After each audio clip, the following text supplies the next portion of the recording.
Dreamt I dwelt in a marble hall. Hello, hello, hello.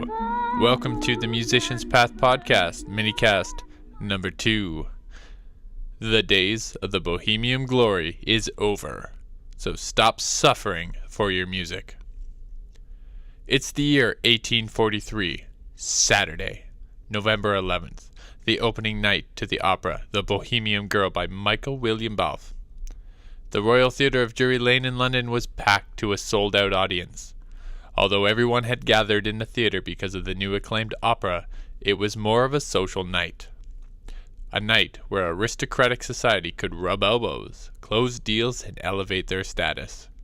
The music, although was an amazing work, was secondary to the event of the evening. The opera was the pop music of the time.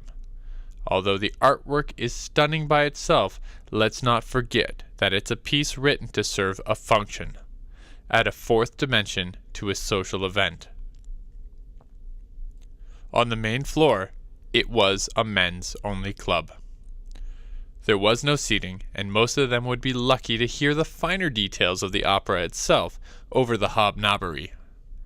The first balcony was often a place for the single men, single women, and the wives of the aristocrats on the main floor mingled. Like the clubs of our time, it was a place where singles met, flirted, and enjoyed flaunting their youth in public. The second, sometimes third and fourth balcony was for everybody else. Some people leaned over the balcony in hopes to catch a succession of notes from the soprano's beautiful and stunning voice. But this, being the pop music of the time, was the place to be on a Saturday night. Contrasted to today's operatic performances considered a high art, sitting in a concert hall is all about listening attentively to the music that is being performed.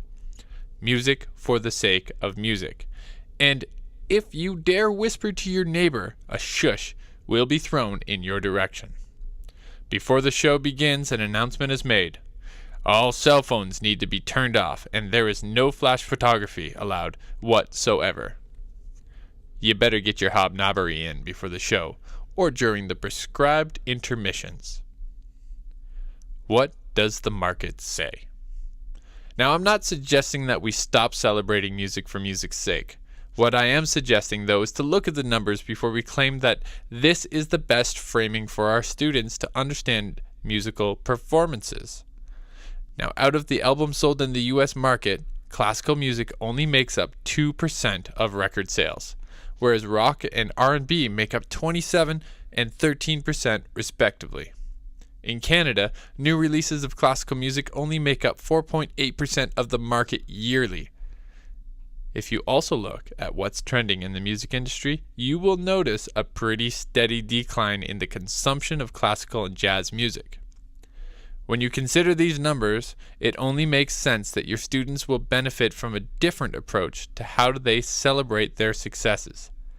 Teaching music that our students value is step 1. But step 2 is teaching students how to create a valuable product to use in the context of the current market. Why is the recital still the main form of musical performances for our students? Behavior is culturally taught and reinforced. I believe that the age of the aesthetic music is starting to wane back to the days where music is a tool for social cohesion. There will always be a market for aesthetic music.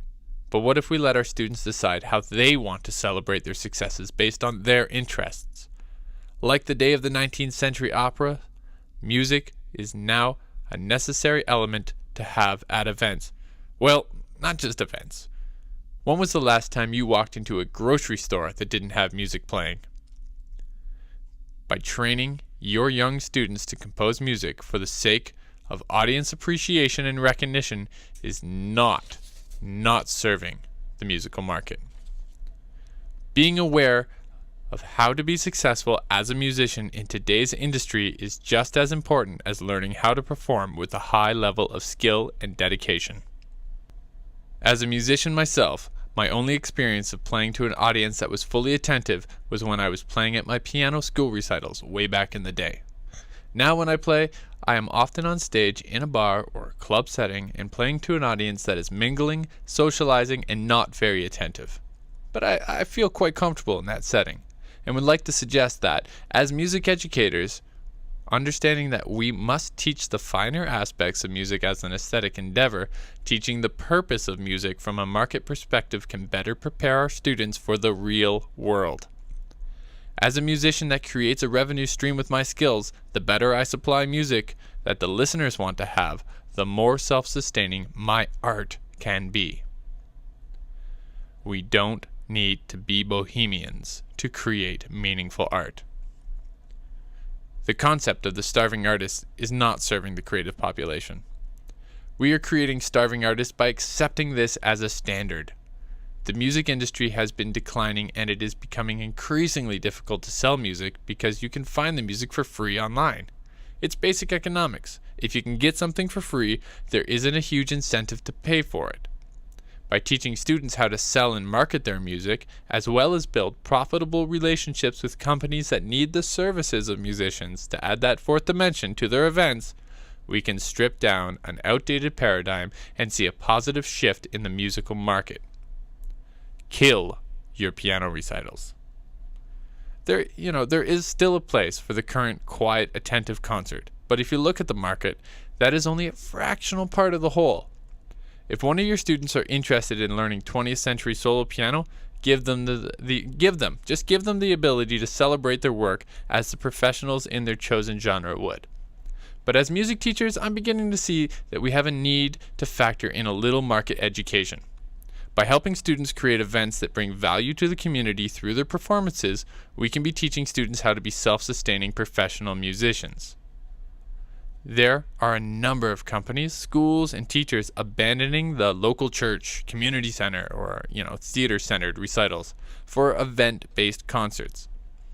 In my hometown, there is one music school that has already changed their perspective, and by doing so has been able to involve the whole town into building an event to showcase their students' progress. They run a street festival in the summertime, where local businesses pay for advertisement space on the many stage banners spread out through the downtown area. The students of this school prepare 2 or 3 songs to perform either solo or with a band, and they get up on stage and they perform it. People are encouraged to walk around and check out all the performances that are happening, but never once are they asked to sit down and listen attentively. The final performance of the night is on a central stage and usually consists of a semi-professional or professional act that all of the students look forward to engaging with. The local businesses set up booths all around the festival and have an amazing opportunity to market their services and current specials to the community as a whole. The whole town wins with this event because it brings tourists, boosts small business sales, allows students to network with other students, form bands, celebrate their community. It's win-win-win-win-win. Students also learn the value of the craft outside of a purely aesthetic framing. The benefits of moving away from a recital-based performance are staggering. By changing the way we celebrate our students' successes, we can completely change the way we look at the music industry as a whole. We have the chance to bring the music industry back from the brink of destruction with the simple act of killing your recitals. What's that? You run your own private practice and you don't think you can host an event? Here's a simple solution. Reach out to other people in your community who are also teaching music and create a joint event. You'll manufacture the inspiration by hosting a community event, and it gives all the companies involved an ability to market and expand their practices. You are not an island. If one local music company is finding success by inspiring individuals to take up the study of music privately, it only increases the pool of students that you also have access to. So don't settle for the bohemian lifestyle. A bohemian is a person, usually a writer, artist, or musician, living an unconventional life. That's from the Webster's Dictionary. Often looked at as someone who gives up financial security, they live within like a commune or a community of like-minded thinkers and share resources so they can continue to produce art, usually at a loss. Bohemians are the people who value and propose art for the sake of making art, but often by sacrificing their ability to profit off their efforts. Another basic economic principle is that which is incentivized will flourish.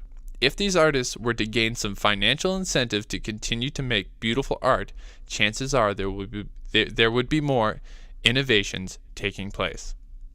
The Bohemian Girl was a performance used to add atmosphere to an aristocratic social event, and at the same time foreshadowed a changing thought towards the purpose of creating artful music. I know I haven't touched on whether or not the artist was pleased that all his efforts weren't appreciated at the time as they are now, and I couldn't find any information on that subject, but as a listener or reader, I would love to hear your perspective on this, so drop us a comment. We need to make creating art an economically valued activity to be able to continue to have innovation. We can start this change in our classrooms. So the takeaway. For you skim readers or listeners, here's the big idea in a nutshell. 1. Teach to the market demand. 2. Teach to your students' goals and interests. 3. Teach your students how to be successful, self-sustaining musical professionals. 4. Kill the recital and start hosting community events that boost your local economy.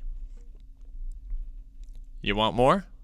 I have an interview with Kevin Foster, a brilliant, driven, and successful musician that will be released this Friday, May 2nd, on the Musician's Path podcast. We talk about how to find financial success by understanding your market.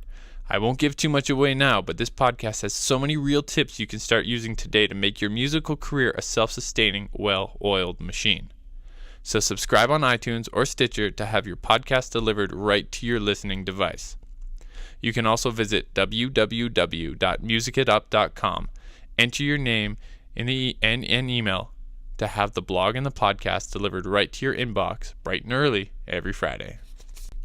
While you're there, click on the donate button and help support the Musician's Path podcast.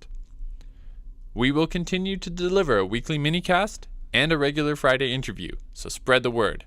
It's your music, your inspiration on the Musician's Path podcast. As a little side note, I'd like to thank all the listeners, subscribers, and participants.